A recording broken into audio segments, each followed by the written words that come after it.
რაც შეეხება იმ ტიპი 2 დიაბეტს, ტიპი 2 დიაბეტს, რომელსაც ესე შეძენილს ეძახიან, ხო? იქ მექანიზმი ცოტა სხვა არის, იქ არ არის ინსულინის დეფიციტი, ის არის მეტი წილი სწორედ სიმსუქნის ფონზე გამოწვეული და იქ შემიძლია თამამად თქვა, რომ არასწორმა კვებამ, იმან რომ ეს სუბუქი ფორმაა, ხო თან? არ არის, იცით, ხშირად პაციენტები გვეკითხებიან, რომ აი რომელი დიაბეტი ჯობია რა?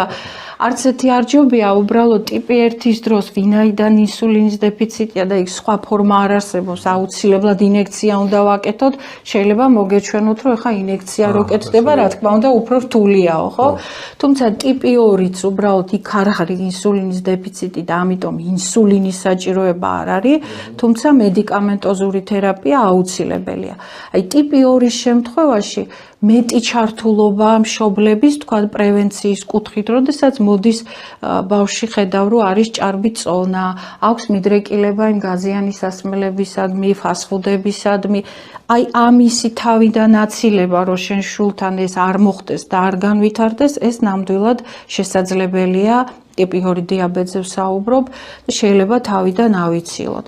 ტიპი 2 დიაბეტიც სამწუხაროდ ადრეულ ასაკში, ისევ ჩემი სტუდენტობის პერიოდს ვიტყვი, რომ ფაქტიურად არ იყო ბავშვებში და დღეს რეალობა გვაქვს ამ ჩვენი სავარაუდოდ არასწორი მეტი კვებიდან და არასწორი რეჟიმიდან და ჭარბი წონა საკმაოდ გავრცელებულია საქართველოშიც და ბავშვებშიც სიმსუქნე, ამის ფონზე განვითარებული ტიპი 2 დიაბეტიც მეტად გვაქვს უკვე ჩვენს რეალობაში.